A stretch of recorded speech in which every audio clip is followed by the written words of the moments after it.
Hello, Brent Hamlin here, and this is 100 Questions that Jesus asked. The question that we are going to talk about today is a question that Jesus asked that says, why are you anxious about clothes? Now, Jesus goes on to talk about the flowers of the field and how they were much more ordained and beautiful than even Solomon in all his glory. And yet, they do not toil nor spin in order to get to that point.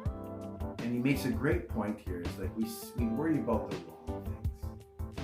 We worry about, where our clothes are going to come from, where our decisions are going to come from. Yet, if we are serving and knowing the God of the universe, and that he has put us here for a purpose, and that he will look after our needs if we have that faith, that why should we be worried about the silly things like clothes or even food?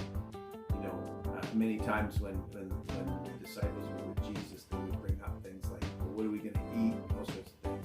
Forgetting that the day before he fed 5,000 people with just, a few loaves and a few fish.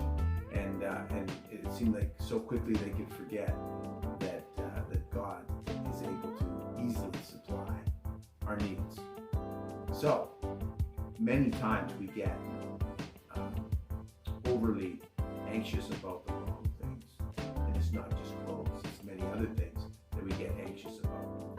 So this is a great reminder from Jesus where he tells us, don't be anxious about the wrong things. Don't be anxious about silly things, and keep your mind on the things that are long-term, things that are eternal. Those are the things that we need to be worried about and spend our time thinking about. So this was the third day, and that was the question of the day. So think about that. Why are you anxious about clothes? But what is it for you? Why are you anxious about money? Why are you anxious about where you're going to live? Why are you anxious about where you're going to work? Why are you anxious about anything? Make sure that you spend your time anxious about the right things, the eternal things that matter. Take care.